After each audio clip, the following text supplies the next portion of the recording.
Canal Boat Crime. What have I experienced over the years? How can you stop it? And what else have I heard out and about on the waterways?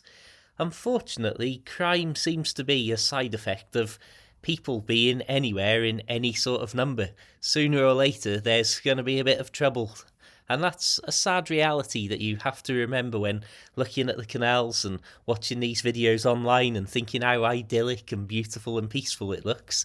That the canals may be a wonderful place to be, but they don't exist in a vacuum. They very much exist in and amongst the real world. I've been tremendously lucky to spend a lot of my time on boats, moored up in very rural places, which of course means that I've got far fewer people around me to commit crime in the first place. However, that doesn't mean I've got away scot-free, and the biggest incident I ever had happened really early in the first year of boat life for me, long ago, which was having my bike stolen from the stern. Now, there was bad luck and bad timing and stupidity involved in that, but it proved a point to me that you can never take things for granted, no matter how calm and quiet a location you think you're in. I was moored up at Chirkbank on my winter mooring, and I had a bike that was only a few months old, and I'd been out, got a puncture, came back, put it on the stern to come and sort the rear tyre out at some point, and I went inside, got distracted for a bit. I don't know if I made a bowl of soup or something. And of course, after a few minutes, when I went back outside to fix the bike, it was gone. And that was in this tiny village that there must have just been the wrong person at the wrong time passing by who clocked my bike unlocked. Of course, normally that bike was locked up within 20 seconds of it being back on the boat, and very often I would keep it inside the boat so that it wasn't absolutely freezing when I needed to get on it early in the morning to pedal it to work.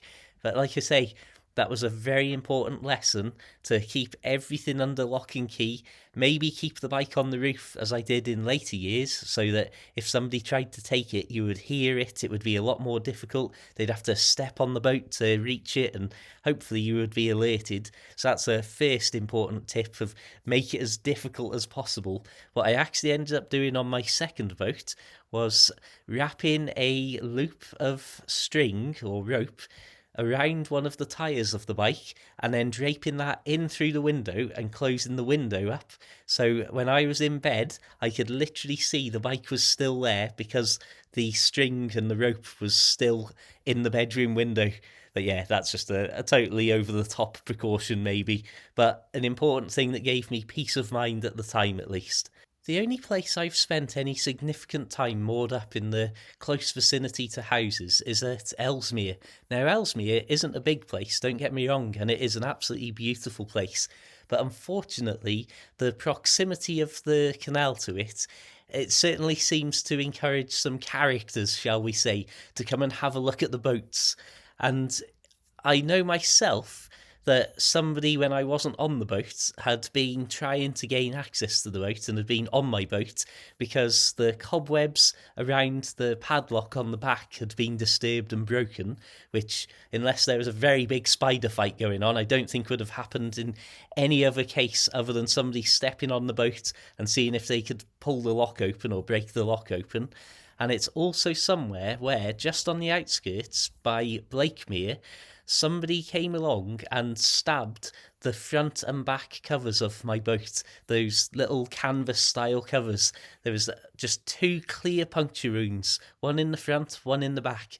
Never really known what that was about, whether it was a marker to see if I'd noticed, to see if I was coming to and from the boat, and maybe the boat might be worthy of a potential theft, or I don't know, but it wasn't good. And of course, the last thing you want to think about is being in a rural place and somebody stabbing or using some very sharp implement to puncture the covers of your boat, because, well, if you heard mischief afoot and went out to combat whatever was going on, you don't know what's going to happen if you come out and see something like that in their hand. One of the biggest fears I ever had was the boat being stolen, and that might seem a ludicrous idea when a boat travels so slowly, but if someone can get your boat down to a place it can be plucked out of the water and placed on the back of a wagon, then it's basically gone. And what happens, and what I've seen reports of and images of online, is that a boat might be stolen if it's the, say, winter months and people don't live on that boat full time. It'll be taken to somewhere it can be just quietly pulled to the sides and away from any prying eyes as much as possible. And then it'll be completely stripped, or it will have the paintwork redone to try and disguise it so that if the word goes up, this boat's been stolen, this is what it looks like, then of course people passing by seeing a red boat when the stolen boat was green are not going to immediately put two and two together. So it may sound like a comedy idea of extreme low speed police chases following a stolen boat, but the reality is it's a real problem and it really does happen. So there's a lot of little incidents and things I've heard over the years, and especially around Ellesmere, where it might just be people who are, say, having a night out and not quite within their senses, who are going down the canal towpath and just knocking things off the top of boats or climbing on the boats and trying to take pictures and stuff. I would say general nuisance and stupidity rather than hardened criminals. It's stuff that you don't want to happen, but unfortunately sometimes people are just totally stupid and out of their mind, acting in a way that even they might be embarrassed and ashamed by once they're sober. There's no other way to word it. And that's certainly something that I've seen little hints of over the years. And I've seen when I was moored up for winters by a pub, I would see sometimes people who weren't drunk but were just curious coming out of the beer garden, and they would start meddling with the ropes of some of the boats that were moored up and things like that. And again, they weren't trying to be some sort of hardened criminal that they're going to run away with the boat, but they were just curious, how well tied is it? And so I'd have to walk up and just retie a proper knot in the ropes. I've never felt at any point that I'm under any kind of physical threat while I'm out and about on the canals. However, I do know that incidents have happened, and there's one particularly horrible story that I've heard from around this region, again, sort of in the Ellesmere region, which I won't go into because A, it's not my story to tell, and B, we never know what we hear, how true these things are ultimately. You don't know if you're hearing it second, third or fourth hand and what embellishments might have happened. But it does raise the interesting moral dilemma. And I think if you're out on a boat in a rural location, quite isolated, then you've got to think about your own safety first. If I'm out in the middle of nowhere as one single person on a boat and I see a group of 5 troublemakers causing havoc, obviously I've got to think, well, what am I going to do? Am I going to intervene here and take them all on when there's literally nobody around within even earshot to come and rescue me if it all kicks off? And unfortunately, it is a case of whatever's right or wrong, you sometimes have to act accordingly for your own personal safety. This brings us nicely to the topic of preventing yourself becoming a victim of crime. And I unfortunately think that one of the best things you can do is limit how much you're even noticed in the first place.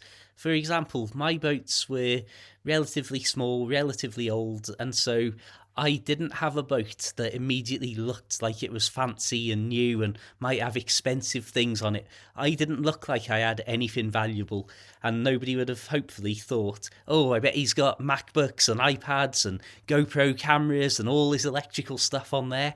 And very often I would literally pack up in my backpack if I was leaving the boat for any amount of time with my laptop and everything else that I could, specifically so that if somebody did break in, there was nothing decent there to steal in the first place. But if you consider how difficult it is to get the police to turn up for any crime these days, you've got to start to think when you see boats that are out there with security cameras and all sorts of things like that on them, it doesn't necessarily deter anybody these days. And I've seen video footage from a security camera of a house that I am very closely connected to, of criminals literally breaking into a van and holding up the items they were stealing to the security camera, no masks, nothing at all, and then off they went with all the stolen goods. They were literally showing off to the camera because they knew that they were basically just going to get away with it, and that it was almost certainly not even going to be investigated. So unfortunately, I do think that on some of these fancy boats, the cameras might actually be advertising that there are valuable items in the boat itself. But of course, there's not much you can do, and I'd probably say a security camera is still something that I'd advise you had. I know that for me, I would probably have one in the boat, and when I was messing around with the idea of one, I set it up in the boat rather than on the outside of the boat, so that at least I would get the footage of people entering in, and they would be on the boat before they knew there was a camera about. But that's just one idea and just one sort of way to think about things and wonder, how can I limit even being noticed in the first place? And it's another thing I always said with my second boat.